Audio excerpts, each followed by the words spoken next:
Welcome to the Manila Bulletin Daily Rundown, where we bring you the latest stories that matter to Filipinos straight from the heart of the Manila Bulletin newsroom. Here's the quick rundown of today's top stories. Tuesday, October 22nd. Congress also guilty in Duterte's war on drugs, says Alvarez.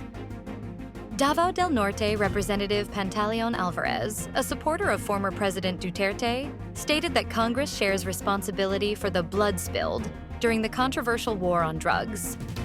Alvarez criticized lawmakers investigating the issue for their glaring hypocrisy.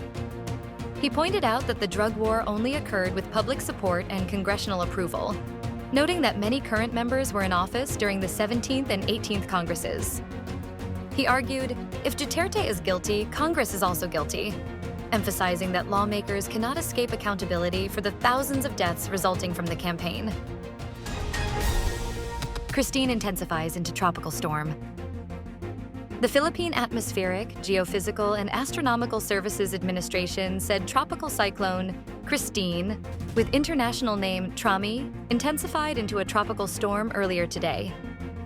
Tropical cyclone wind signal number 2 was raised in Catanduanes, while more areas, including Metro Manila, are now under signal number 1.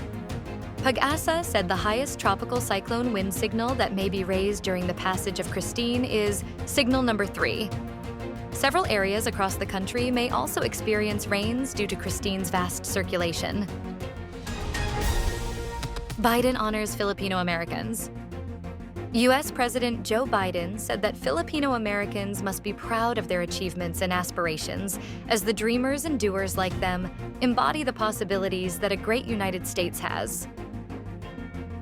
In his message, Biden joined in the celebration of the Filipino American History Month, highlighting the contribution of the members of the Filipino American community to the country.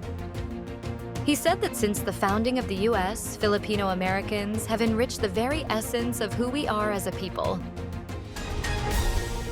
House won't adjust to Vice President Duterte, says Acop.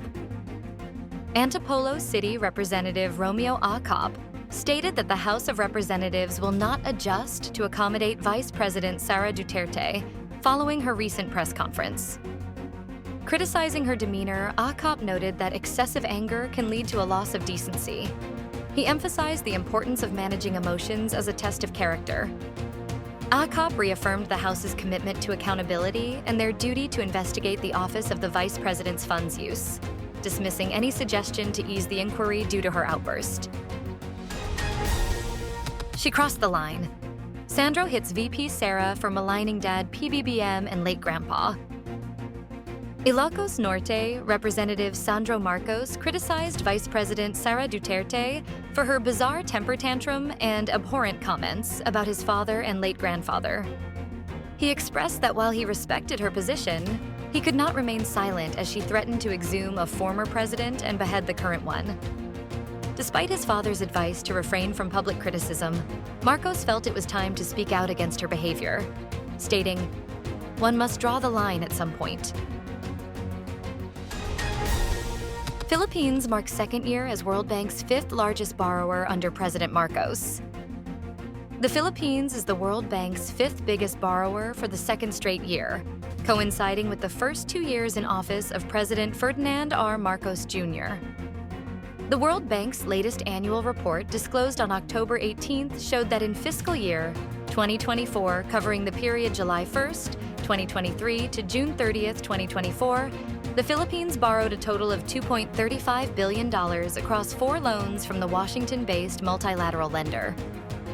The total amount of loans secured by the country during fiscal year 2024 was slightly higher than the previous year's $2.336 billion. Minimum wage in Ilocos region to increase by 33 pesos starting November 7th.